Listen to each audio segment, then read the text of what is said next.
as the doc, as the surgeon, you have a job to do.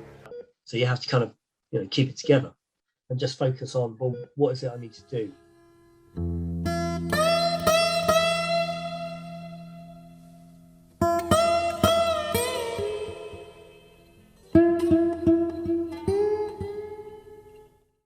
So, Taff, who have we got on parade today, buddy? We've got Shehan, and Shehan's a military surgeon, frontline, and now pushing the Vets Trauma Network, which I think is vital. Just want to roll you back a bit, if I can, H.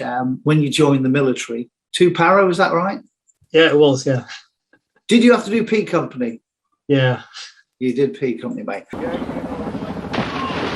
on, number 9, get past the nut!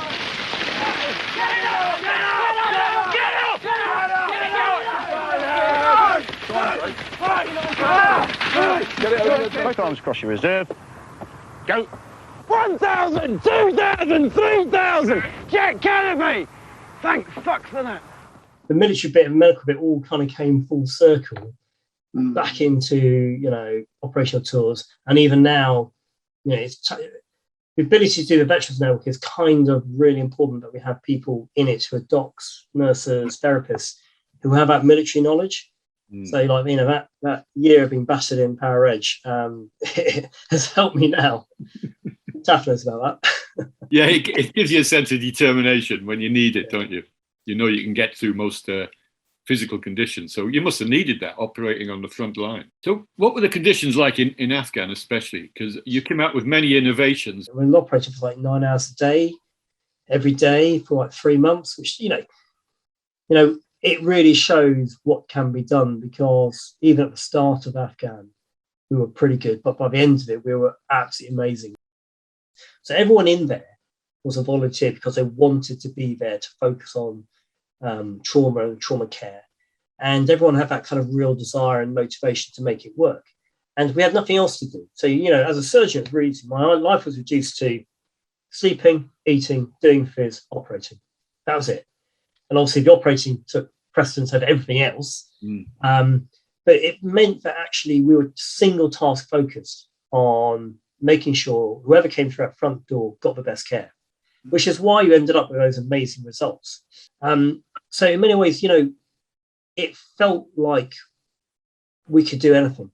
My nephew was serving in Kandahar, I think it was. My wife and I, we were on holiday camping about 9 o'clock in the morning. We got a phone call from a sister to say that Chris had been shot in Afghan. We didn't know much more than that, other than that he was Kazi back to Bastion. So if you're on the front line, this is what it's like back in old Blighty. So we were walking about just not knowing what to do, but praying and hoping that he'd be safe. He's out the army now, his career's over.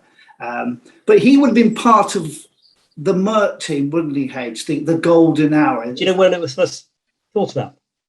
Yeah. First World War.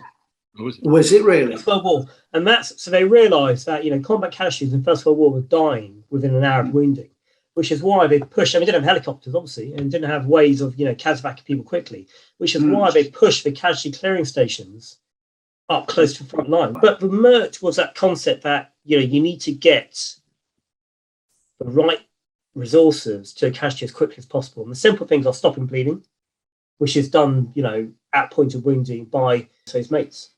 So presumably Chris probably had, tourniquets put on, special agents stop bleeding. The drills that the guys were doing were just phenomenal. I had a guy brought in, he was a triple amputee, he'd been blown up in the middle of the night. His mates had packaged this guy incredibly well, so he wasn't bleeding anymore. If they hadn't, he'd have died. He'd have died before he got to us.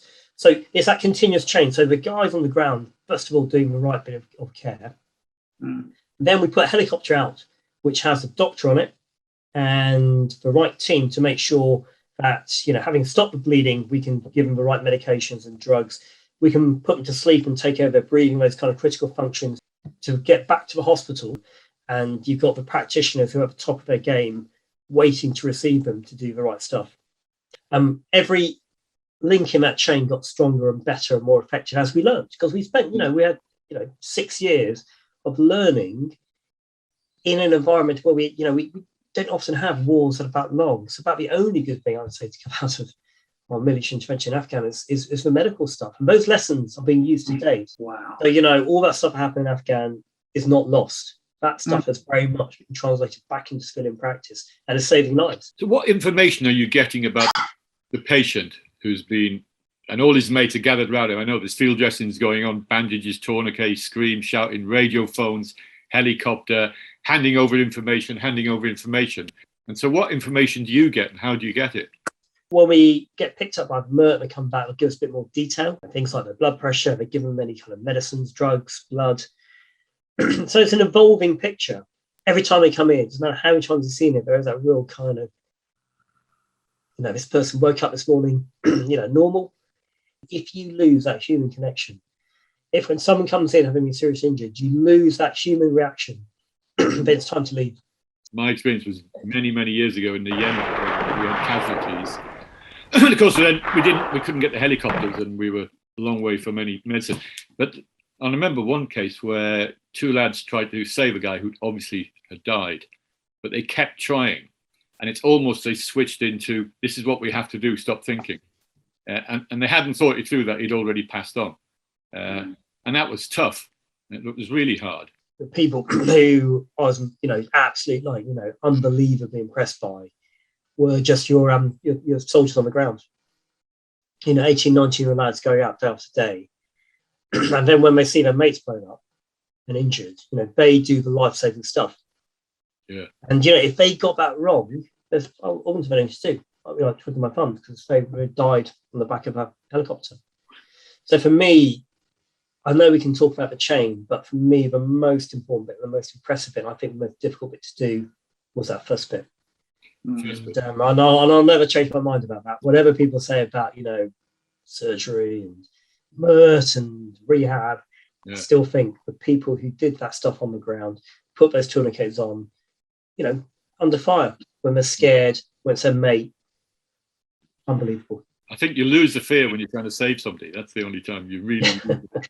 And of course, most of us, well, the average age was 19. There's teenagers who should be doing A-levels, but instead they're trying to patch up their mates they're growing close to because they've been through training together. Pretty much everyone who came through had been incredibly well packaged, as in, you know, their mates, so oppos on the ground, had really squared them away properly, like done all the right drills, got it all sorted. So it actually made our job easier. Really did. Operation, all I could remember, it was night. I looked up and I saw at least 3 faces and I knew I was being carried. And I thought, I'm being carried. I'm probably going to live then.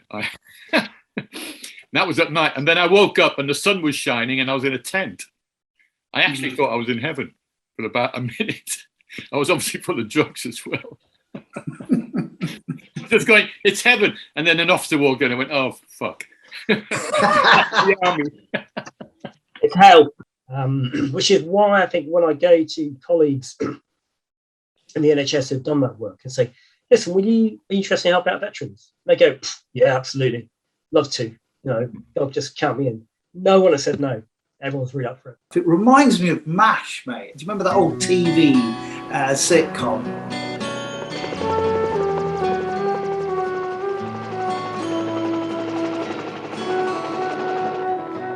That's the reason I did it.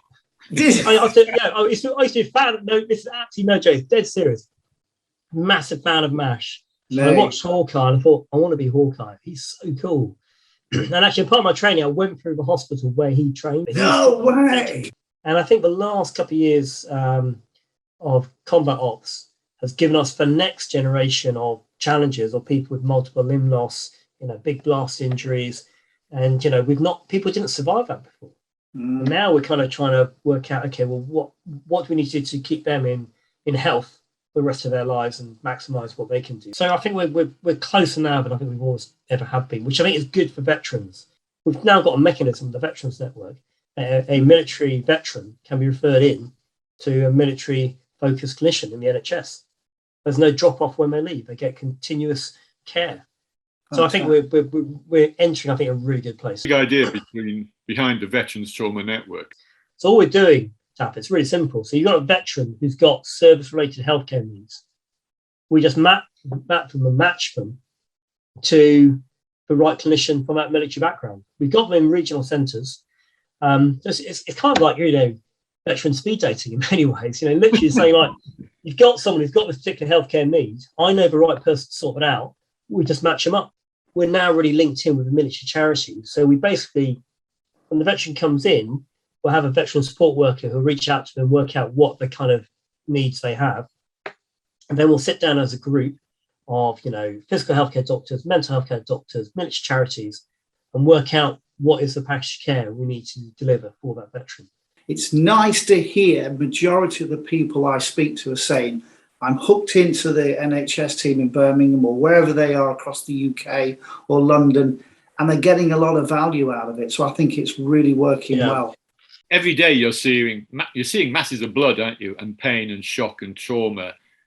And you're having to deal with, it must be consecutive operations going on throughout your 9 hours. So how do you keep your head together through all that? And this sounds callous, but I'll tell you why we do it. You almost don't think about the person as a human being. You think about them as a set of literally technical problems you need to solve. And clearly you understand it's a person. But in order for you to be able to function and do the best by that person, you have to kind of almost take that fact out of it and just focus on, well, what is it I need to do? So you do that technical bit, the surgical bit, and get it working. And there's an emotional bit which comes on with that. But, because, as you say, there's someone else coming along and there's another day around the corner, there's another week around the corner, there's another month around the corner, you can't really get into that stuff. So I kind of put all that emotional stuff in a box, in a kind of metaphorical box. And put it in a box, put a lid on it, onto the next one, and just, keep putting it in that box. Then as you come back, you can start taking stuff out of the box and working through it and thinking about it. And I think I've thought about this. I was thinking about this and coming on to this. I think perhaps one of the reasons when I go to military docs and say, would you be involved with class veterans now, is we're all still unpacking our boxes. We're all still, I was going to say this word, and it might sound weird, but there's a kind of guilt around it. Yeah. That you wish you could have done more. And the motivation for people to, do stuff now, look after veterans, is that's they're still doing more. And part of being a good doctor, should deal, nurse or therapist dealing with trauma, is you deal with the medical bit, but you also have to deal with the emotional bit. And I can put my hand on the heart and say, I look at some things I did in Afghan, I think I got that one right, but I think I could have got that one, and maybe I got that one wrong, could have done one better. And you have to live with that. But you can spend your rest of your life going, if, what, wherever, you have to say, well, I didn't. And that's what happened. A lot of the healing is through the camaraderie of the lads and the girls around you. This is all great all together, but where do you go when we step away from the military family, when you're on your own and you ain't got the lads next to you anymore? I think that's where the dangers are. And I think it's about educating anybody out there that they've still got a military family. You're not on your own. You've got to reconnect. I think that's quite important. We wanted to create a national system that if one bit fell over, it gets replaced. So that's why we kind of created this proper network that's integrated into the NHS, because if the NHS falls apart, then fair enough, we're all in trouble.